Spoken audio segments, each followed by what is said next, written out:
أنا أعرف كتير جدًا ناس بيبقوا قاعدين زي الفل، زي الفل، يطلع يروح لمامته يرجع أعوذ بالله كأن يعني لابسه عفريت، يعني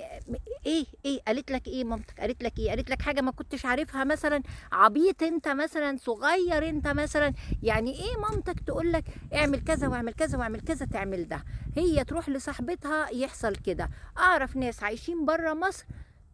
جُم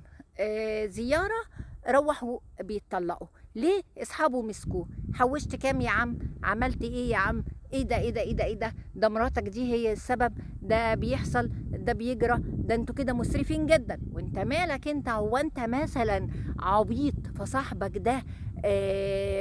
جاليليو فبيحكي لك إن هو واعمل كذا، يبقى أنت عبيط، ما هو أنت ما تقولش أصل مراتي السبب، ما فيش حاجة اسمها مراتك السبب، كلمة مراتي السبب دي يبقى أنت عبيط، لمّا تقول إن مراتي أنا افتقرت عشان مراتي هي السبب وبتصرف كتير وبتعمل كتير، يبقى أنت عبيط على طول، لإن أنت رب البيت، أنت المسؤول عن البيت، ما فيش حاجة اسمها أصلها ساقتني حاجة قصفرة وخلّتني أصرف فلوسي، أصلها، ما مش كل من هَب ودَب يقوّمك على مراتك وعلى بيتك، والحكاية دي الصراحة بتحصل أوي في الرجالة، عيب عليك أنت راجل ملْو هدومك، أصلًا ما تجيبش سيرة مراتك مع صاحبك، وما تجيبش سيرة مراتك مع مامتك ومع الناس، كل البلاوي جوّه البيت، عايز أي حاجة أنت تقدر تغيّر، مش هتجيب لها ولي أمرك، أنت جايب ولي أمرك؟